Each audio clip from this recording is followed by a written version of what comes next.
Okay, so today we are talking about calorimetry. Calorimetry, I've got those physical constants page on the printer. I'll go grab that for you in a second. Calorimetry is the topic. Calorimetry. Calorimetry. If you are on the YouTube channel, you've been subscribed. I'm up to like 73 now. Next YouTube sensation. If you are subscribed, you might have seen this that was posted. I did a calorimetry experiment with my kids last week. Because my kids and I, we do science a lot because I'm a chemist.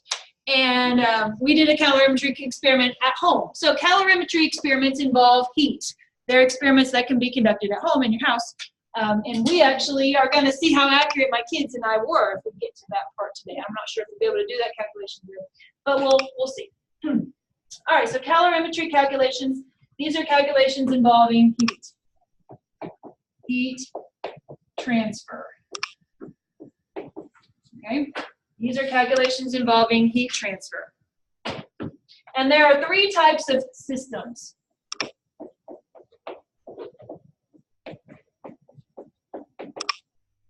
For us to use experimentally. There's an open system, there's a closed system, and then there's an isolated system. Okay? And let's define a couple other words. What is a system? System is the molecules of interest. Because we're chemists, we're studying molecules, right? So when we're talking about the system, we're referring to the molecules that we personally are interested in. And then everything else, does anyone know what that would be? Everything else would be considered the surroundings.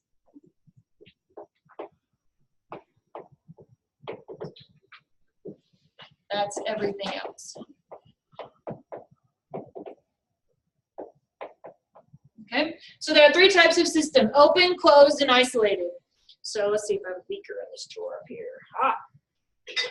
All right, this would be an example of an open system, right? Because if I've got my molecules in here, my molecules are the ones that I'm interested in. There's direct interface, direct contact between system and surroundings. Right, so would an open system be something that we would want to study heat in? Probably not, right? If I'm trying to study the temperature change of molecules in a beaker, would that be the best way to do that? Why not? Because what's going to happen to all that heat? It's going to just go away before I can measure it, right? So open systems are not great for studying heat transfer. That would not be a good choice for studying heat transfer. Closed system is there's no, or next to no, virtually no, contact between systems and surroundings. Okay, so an example of a closed system could be something like a bomb calorimeter, which we don't own. But you've got your reaction taking place in some sort of chamber. And then you've got a way to measure the temperature, usually a thermometer of some sort. So here's your meter up here at the top. And then you've got all kinds of layers of surrounding, layers of insulation, like water, and then steel, or whatever the exterior is, right? There's no contact between the system and the surroundings. You're containing everything inside there, and you've just got this little tiny probe measuring the temperature. That'd be a great way to study a reaction when you're, looking at the temperature change, but bomb calorimeters are not cheap, right? They're expensive. We don't have a bomb calorimeter. So what we're going to be doing our experiments is with an isolated system. So this is reduced contact between the systems and surroundings. So the kind of calorimeter that we'll be using is a coffee cup calorimeter. So in the experiment that I'll show you today, I think we'll get to it today. My kids and I used a nice insulated coffee mug with a tight fitting lid, right? Is it closed in the sense that nothing can get in and out? No, because there's the spout, it leaks around the edge, right? It's not a perfect seal, but it's good. It's a good, you know, just run-of-the-mill calorimeter for studying heat transfer, okay? So those are our three vessels, open, closed, and isolated. Our experiments will be done using isolated. Does that make sense? Makes sense, makes sense. Okay, let's talk about a couple other vocab words. I know vocab's kind of dry, but we need to establish some basic vocabulary before we can begin talking about these things. We need to talk about exothermic and endothermic. And you've probably heard those exo-endo prefixes in your biology classes, like endocytosis and exocytosis, right? Exothermic and endothermic. With a name like thermic, what do you think you're referring to? Heat, right?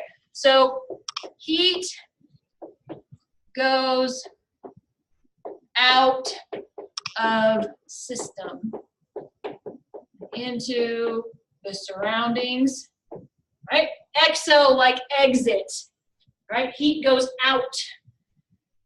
And then what do you think happens in endothermic? Heat goes into system from the surroundings. So heat goes in endothermic, like enter, right? Heat goes out in exothermic, like in exit.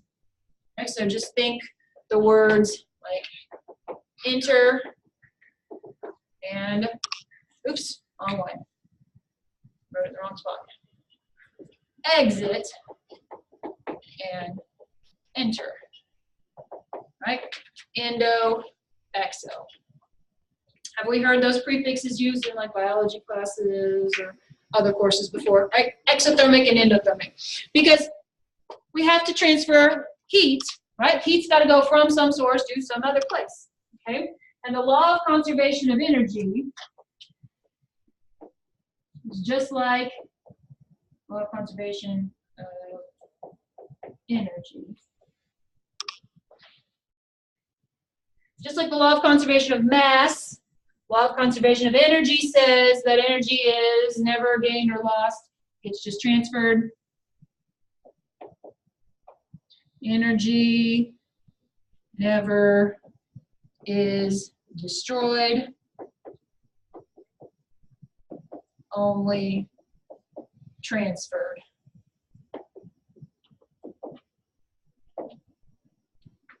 Okay, law of conservation of energy. And again, maybe these are vocab words you've seen before, so if they are, it's just a review. And if they're not, now you know. Any questions on these vocab words? Any questions? Okay, now there are some costs. There are some costs that we're talking about. Changing temperature costs energy. Changing phase costs energy. And there are some calculations that go along with that.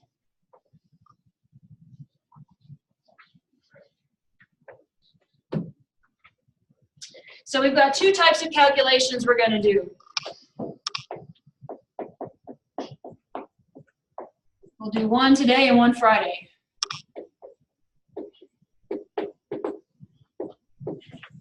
Type 1 is when we're changing temperature.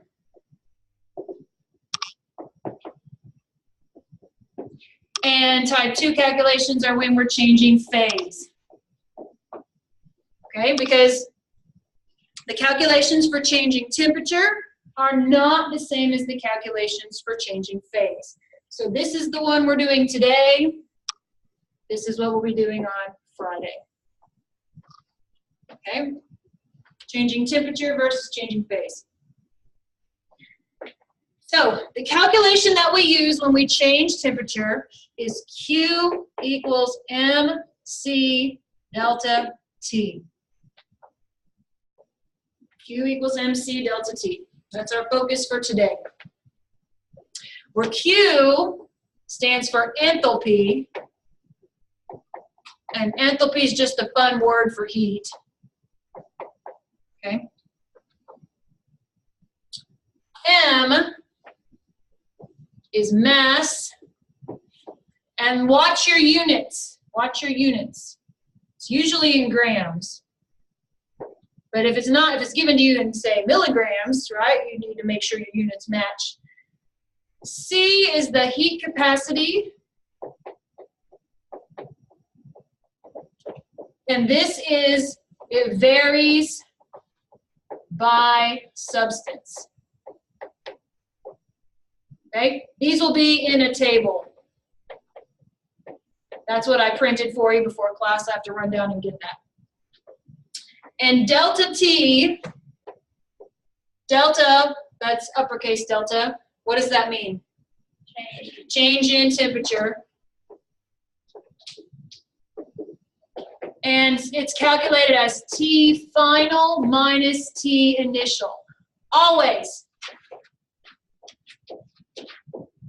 Final minus initial. Okay? Always final minus initial. So can delta T be negative? Yes, it can. Because if your final temperature is lower than your initial temperature, right? It's okay if delta T is negative. Don't let that bother you if you get a negative delta T. Don't let that freak you out, okay? Because if you get a negative, that means you get a negative Q, and that is then interpreted as either exothermic or endothermic, okay?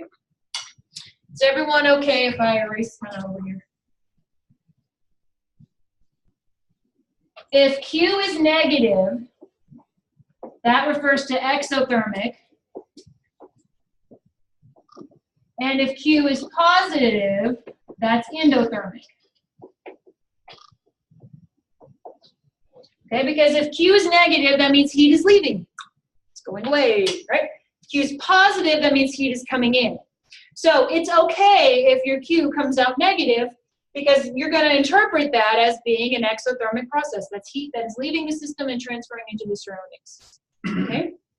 Q equals MC delta T. So I'm going to pause the recording here for a second, run down and grab your reference page off the printer. Okay, did I give everybody one of these handouts? Everybody get one? Okay. So the heat capacity varies by substance. It comes from the table. I'm not going to make you memorize heat capacities. I've compiled these from a couple of different books. So if you're doing a problem on your homework, you could use this. I mean, there are a gazillion reference tables on the internet that have these as well. But what is the heat capacity? What is the definition of heat capacity? C is the energy required to raise the temp of 1 gram substance by 1 degree Celsius. Okay, that's why it varies by substance, because each substance is going to have its atoms put together slightly differently, right? And when you add heat, right, you're adding kinetic energy, making the molecules vibrate faster, etc. That's why it's going to vary by substance. Okay, so that's why if you need a heat capacity, look it up in one of these tables. I will give you a heat capacities table on exam 3. I'm not going to make you memorize heat capacities. Again, if you're doing your homework and you need one, you can look it up on the internet or use this. Now this handout here, the second one, physical constants for water. We're only using the heat capacity today. We're using heat of fusion, heat of vaporization on Friday. But notice ice and liquid water and steam have 3 different heat capacities, right? Why? The atoms are arranged differently in ice than they are in the liquid phase than they are in the gas phase, okay? So if you're using water, make sure that you're picking the correct phase, because each phase has its own unique heat capacity. Any questions on what the heat capacity is and where you find that out? Is everybody good on how to do it? Okay, so let's just do a couple of calculations. The Q calculation is really easy.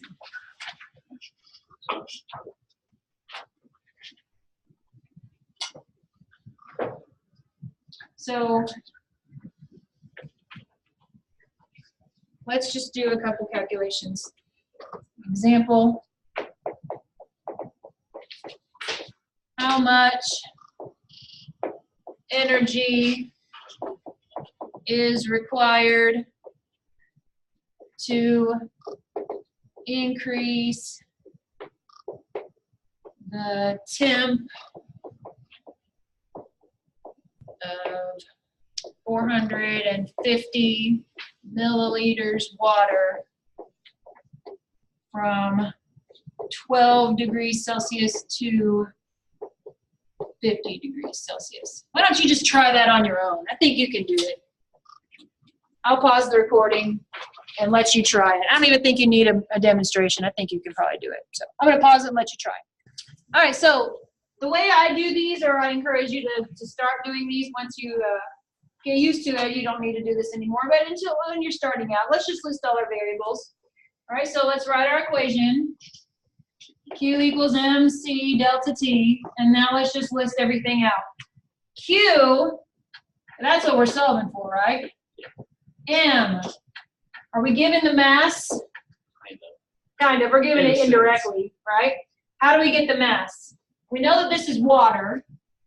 Milliliters. Right, water has a density, 1 gram is equal to 1 milliliter, right? For water, for pure water. You can't say that for maple syrup, right? But you can say that for pure water. Okay, so if it's 450 milliliters, how many grams would that be? 450. 450 grams. Right?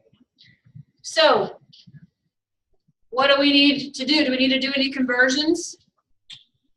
Do we need to convert that to like kilograms or anything? No, because we want it to be in grams. Why do I want it to be in grams? Because look at the units of the heat capacity. Heat capacity has the units joules per gram degrees Celsius. So if you convert this to like kilograms, that would be a problem, right? Because now your grams won't cancel out. C. All right.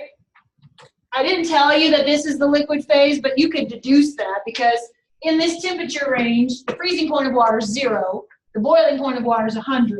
So between 0 and 100, what phase are you in? Liquid, right? So this is H2O liquid.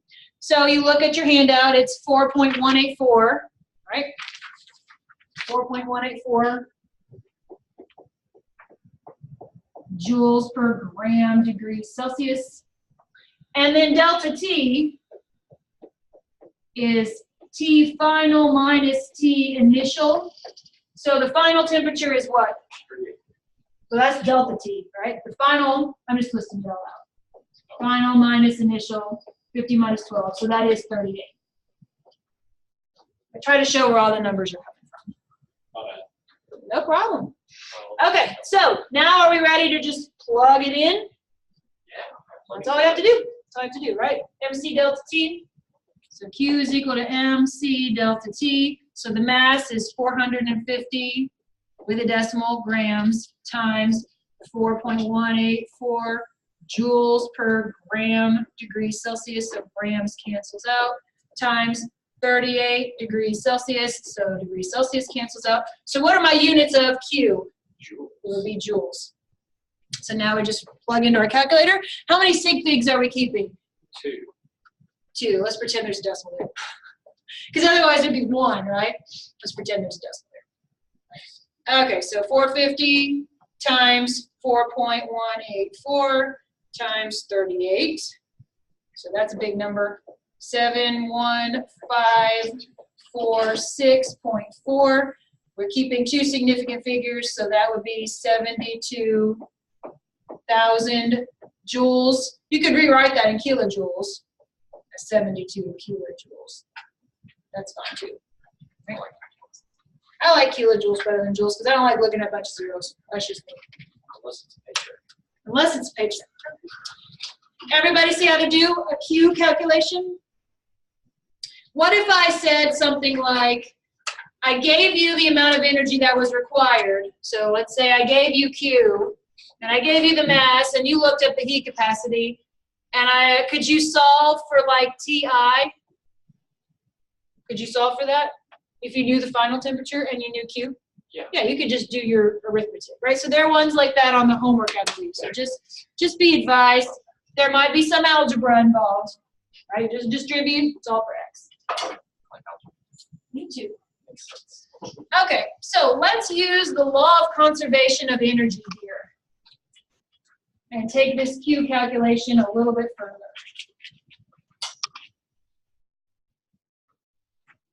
So the law of conservation of energy says that energy is never gained or lost. It's never destroyed, it's just transferred from one source to the other.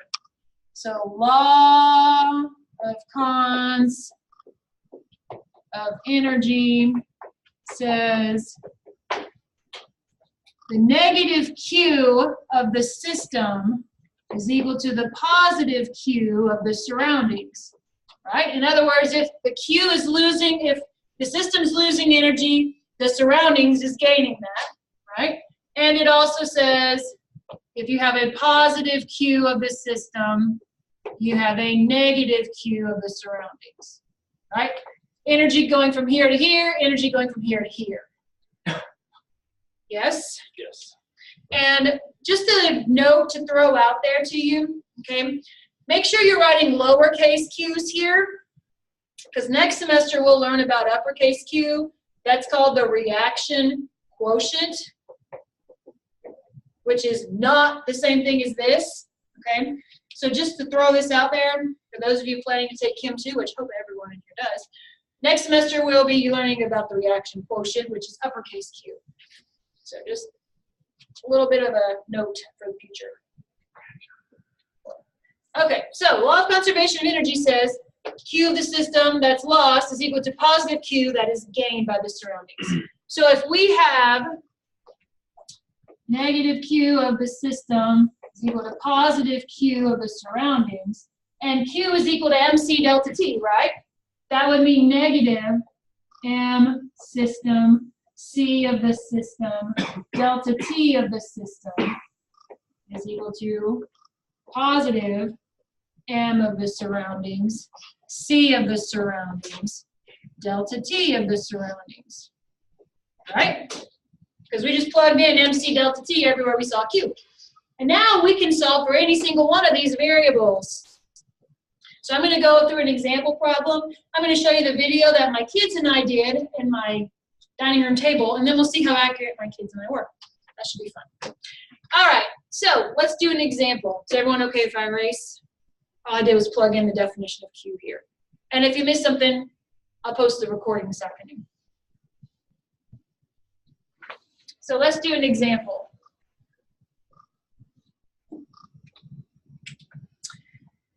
A 5-gram copper bar is heated to 92 degrees Celsius and dropped into, let's do 25 grams H2O initially at 22 degrees Celsius. The final temp of both is, let's say, 31 degrees Celsius. What is the heat capacity of copper? Now we can look up the heat capacity of copper. Let's pretend that we don't know it, right? Let's pretend that we have no idea what the heat capacity of copper metal is. We're going to solve for it, okay? So what I recommend doing is making 2 columns. Making 2 columns, right? One for the copper and one for the water. And now list out all your variables for each so you don't accidentally plug in the wrong number in the wrong spot. So the mass is 5.00 grams. The mass here is 25 grams. The heat capacity, this is liquid water, so it's oops, that's what we're solving for. That's what we're solving for here. And then here, it's 4.184 joules per gram degrees Celsius. Delta T is T final minus T initial.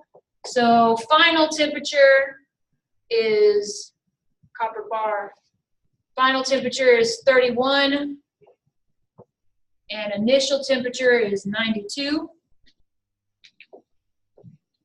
And here, delta T is T final minus T initial. So the final temperature here is 31. The initial temperature is 22. Okay, do we all agree here on how we set this up? Yes, any questions on where we plugged in our information? Because again, if you just make yourself a chart, that'll make it easy to keep things organized.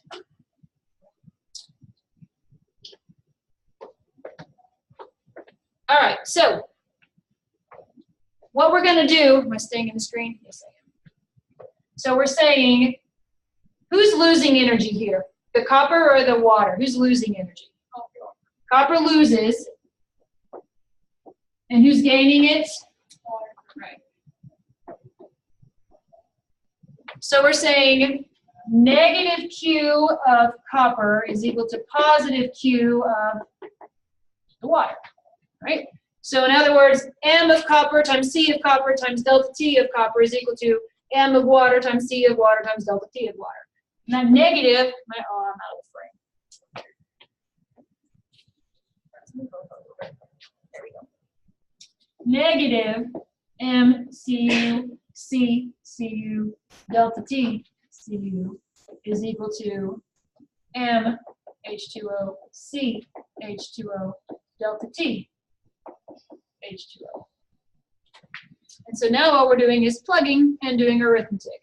All right, so negative, carry that down. What's the mass of copper? 5. What's the C? That's what we're solving for, times X. What's delta T? Pay attention to the way that's set up. What's delta T? Negative 61. Negative 61, right? Because it's final minus initial. Is equal to, mass of water is 25.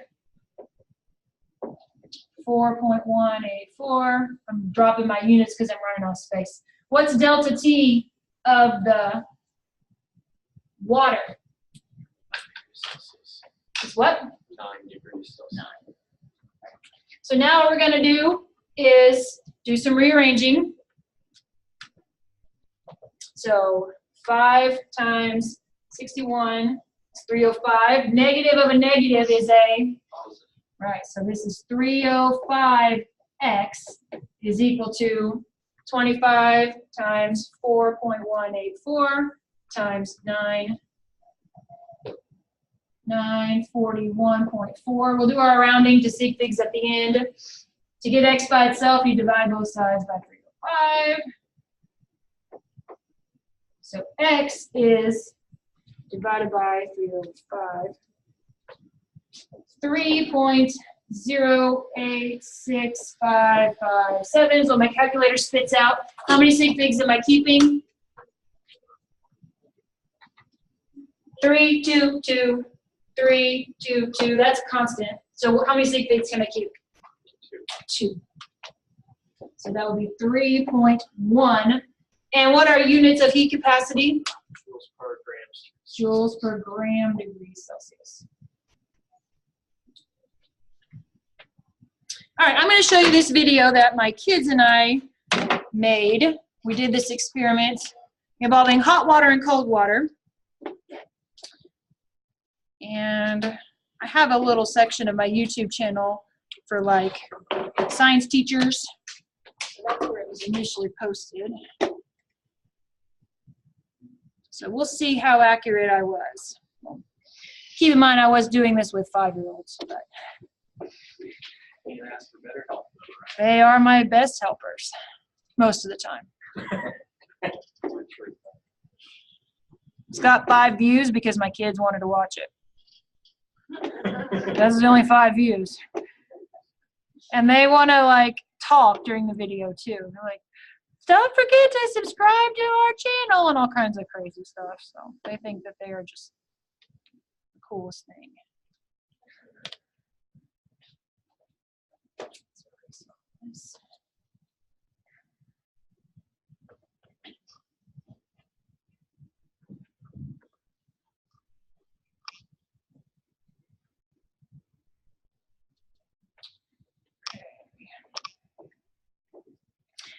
Now, let's see. We want to full screen, turn the volume on.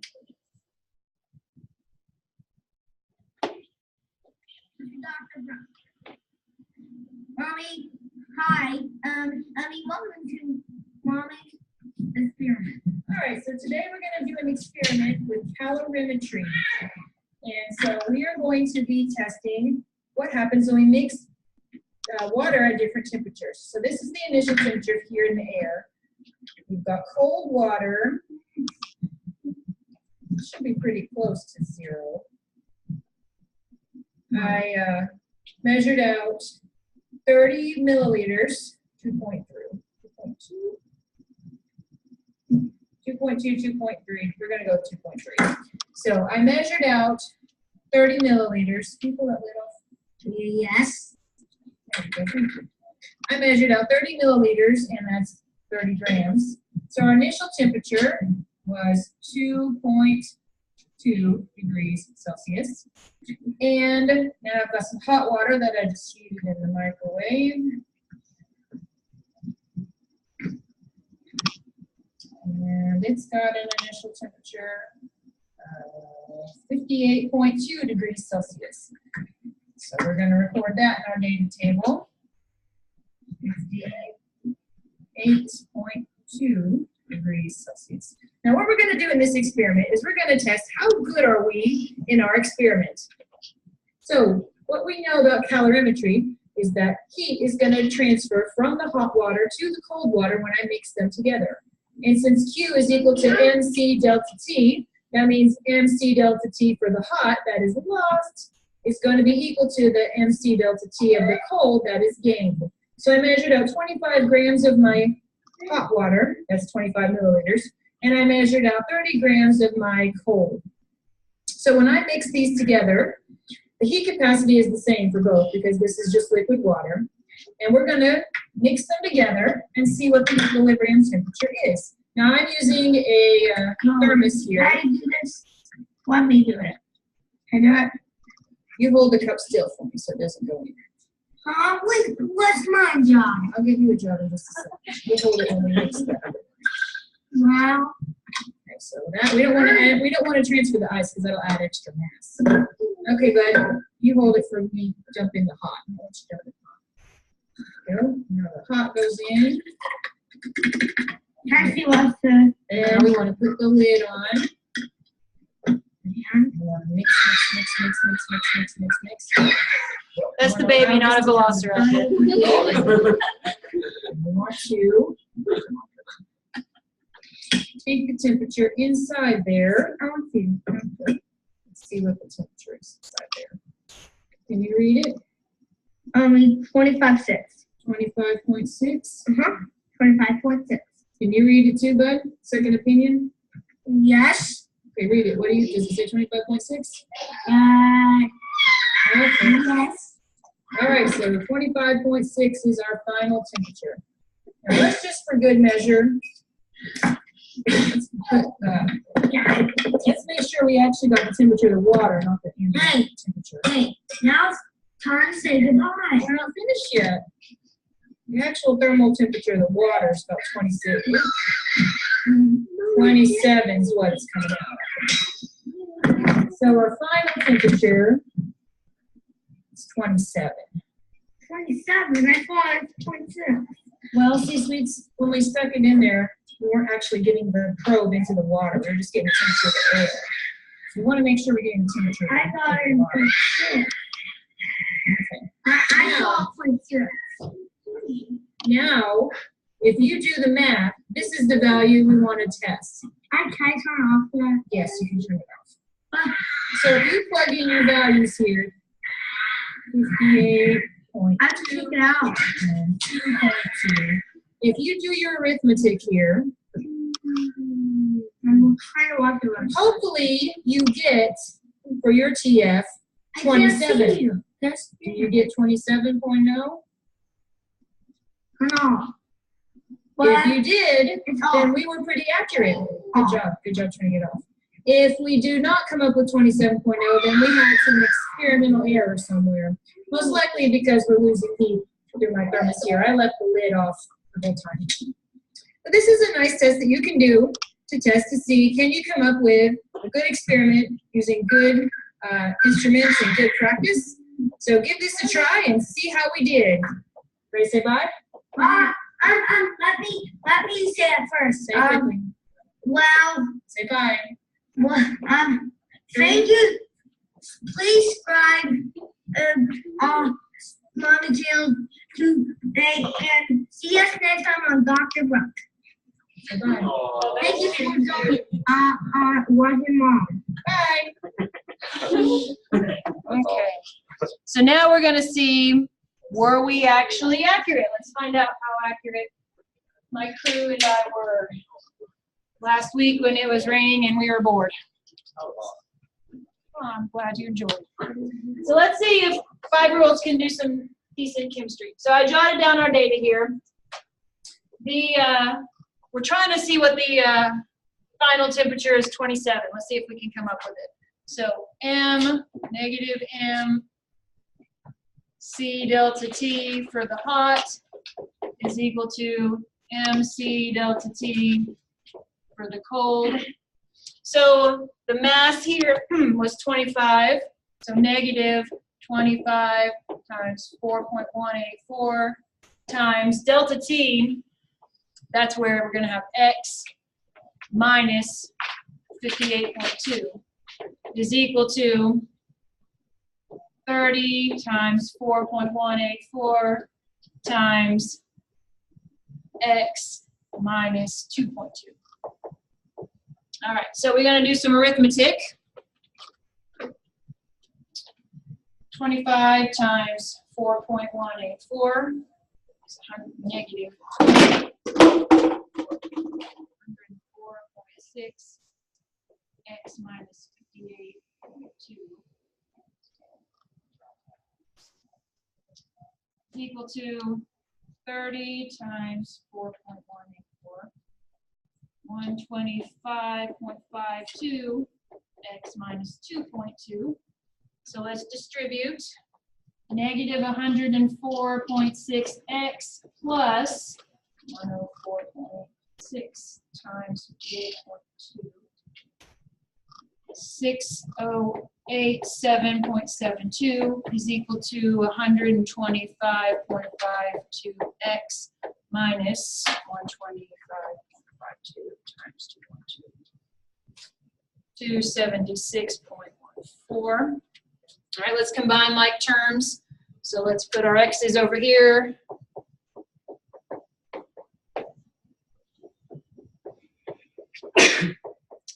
Let's get our plus 276.4 plus 276.4. Okay, 6087.72 plus 276.4. 6363.86 is equal to 125.52 plus 104.6. 230.12x. So to get x by itself,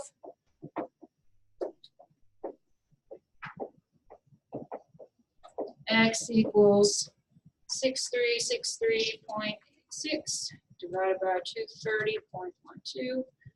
27.65.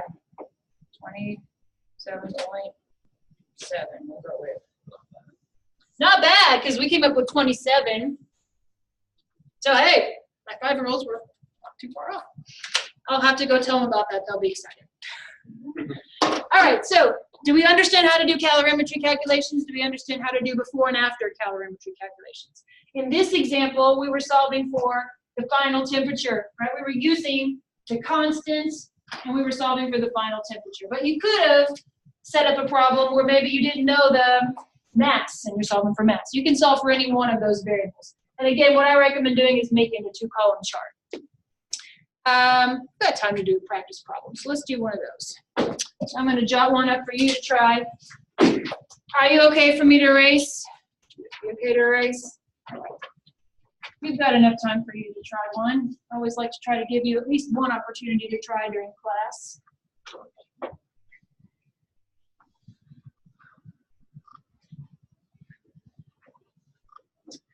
Okay, so let's try this one. Let's see. A mystery metal with mass of 90.0 milligrams. Oh, we need temperature. At 115 degrees Celsius. It's dropped into 5.50 grams of water at 25 degrees Celsius.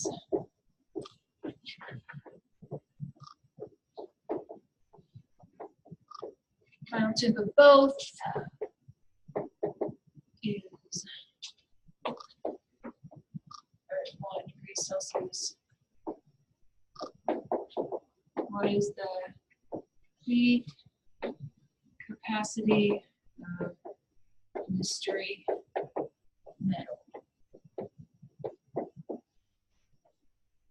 So this is one way that you could identify a substance, because every substance has its own unique heat capacity, right? So assuming that you do your experiment correctly, you could identify the substance by its unique heat capacity, since every substance is going to have its own unique heat capacity. So I'm going to pause the recording, give you a few minutes to try this one, and then we'll go over it. All right, let's go over this one. If you're not finished, that's okay. So while you were working, I just listed out the variables. Let's go through and make sure all our units are okay. Can we keep mass in milligrams? No. No, why not? The heat capacity is in grams, right? So we'd have a problem. So what do we need to do to convert milligrams to grams? Divide by 1,000, move the decimal, how many to the right or to the left? 3 to the left, so 1, 2, 3. So that's 0.0900 grams, right? Those two sig figs go along.